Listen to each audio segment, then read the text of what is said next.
3,000 pornographic videos taped by one individual who happens to be the grandson of a Prime Minister of India, and he also happens to be a member of parliament. Is this how our new generation is looking at life? 3,000 videos involving hundreds of women, some of them married, some of them happen to be people who are helping around in the house, some were cooks, some were policewomen, some were models, some were actresses. I mean, this is like, if this is how our politicians are in their private life, I think India is in for a really, really bad time. Prajwal Revanna is the one that I'm going to be talking about today. And when I asked this question to all of you, who painted my future bride? This was a fictional book that I wrote 3 years ago. It's done very well, but I don't think many of you have chance to read that book. What I am painting is, for a democracy to survive, how does India need to shepherd itself? I don't think we really understand where we are headed, especially when you see such cases come up. But having seen all this, having seen the evidence emerge, now what happened? The evidence emerged as early as in January 2023. Yet the opposition party, that is the Congress, did nothing about it. Are you telling me that they did not know about these things before? Now also tell me this, do you think that the Congress leaders are pure as driven snow? Do you know who caused the death of the then owner of 𝗣𝗂𝗍𝗄𝗏𝗍? Ask questions. See, everyone has some skeletons in their closet. So why then did the Indian National Congress release some of these videos in the form of pen drives to just before the election took place in Hassan? Because they wanted to use this to make Prajwal Revanna lose the election.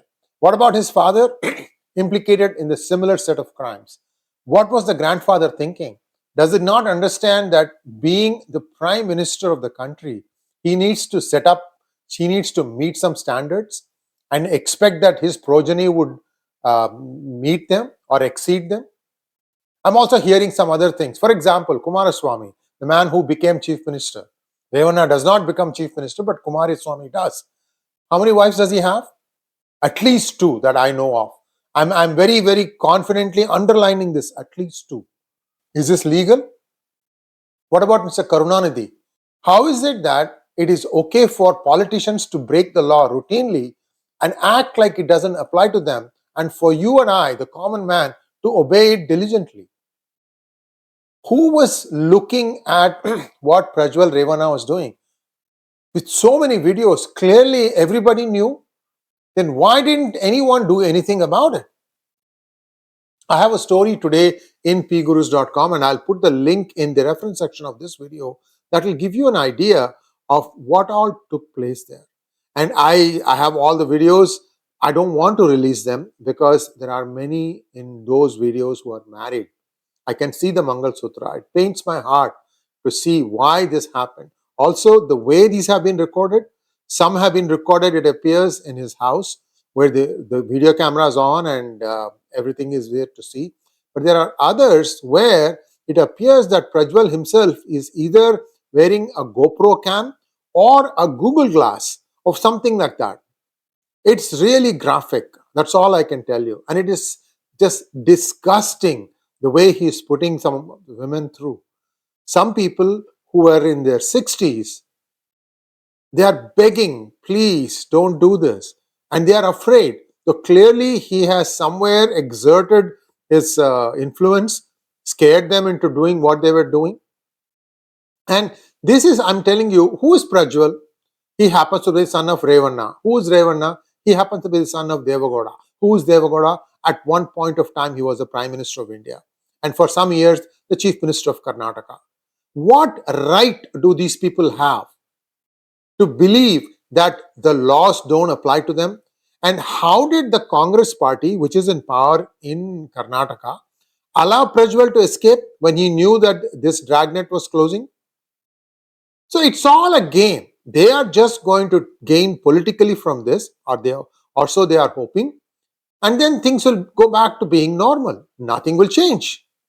And to say that this is an isolated incident, that means we are all naive. There is a sense of entitlement. You remember that one interview that Robert Vadra gave to a reporter when he had started a new gym, and the reporter timidly asked him, "Where did you get the financing for this?" And his answer is, "Are you serious?" It used to irritate the heck out of me that even in 2015, well after a year after the Modi government took power at the center, to see in Bengaluru airport a list of names saying that these people are not subject to security checks. What was even more irritating was the name of Robert Vadra used to be there. Who the hell is he? Why should he have to not subject himself to checks? I have traveled with politicians. I have seen them go through the same set of checks that you and I do. So what is so special about him? Why does a country think that some of these people should not be subjected to the laws that you and I are subjected to? So this big thing about sense of entitlement, that, do you know who my dad is? This stuff has to stop. Or do you know who my mom is? I mean, these are some of the things that we need to, as a public, we need to understand that you can't let these things go on, because this ruins the fabric of the country. If you have 30, 40, 50, or even 100 politicians of this kind, and I know there are, so this is not the exception, this is the rule. So what is going to happen of the country? It doesn't stop there. Many other people who are connected highly, they will also behave the same way. Who knows how many things are in whose cupboards? So my request to the state government in Karnataka, which I'm not very hopeful they'll do, at least I have some hope that the central government will act. What are the things that he can be accused of? Some of the women that he was having sex with looked like, minors. They're not even 18 years old. Some of the things where the woman is protesting, that could be like rape. Rape has a very, very serious fine. Most importantly, there are some videos which appear to have been taken for the sole purpose of blackmailing them. I'm also hearing that some party workers were also videotaped. This I have also heard about some other party politicians. So this is again not an isolated case. You saw that one case with the BJP leader in Tamil Nadu, right? So this is not isolated. There is a sense of entitlement that these people think they have. And that has to stop. And it has to stop from the top. Only then these things will improve. If the top guy doesn't do it, then they'll say, okay, well, we have to also play along, heed. I mean, there needs to be a serious cleansing that needs to take place across the board in all the parties. We are still waiting to hear what happened to Sukanya Devi, who met with Rahul Gandhi in 2006 asking for a job. We still don't know where she is. I've made a video and we have written a lot of articles also in PGurus about this. So India can't hope to be a Vishwaguru if it doesn't take care of all these things. All are same before the eyes of law. All are same in front of God. And no religion is better or worse than the other. We're all human beings first. I mean, I keep saying these things ad nauseum, but somehow I'm saying all these things. People are hearing all these things. How many of us are listening? Thanks for watching. Please like, share, and subscribe to our channel. Don't forget to click on the bell button for notifications. Namaskar.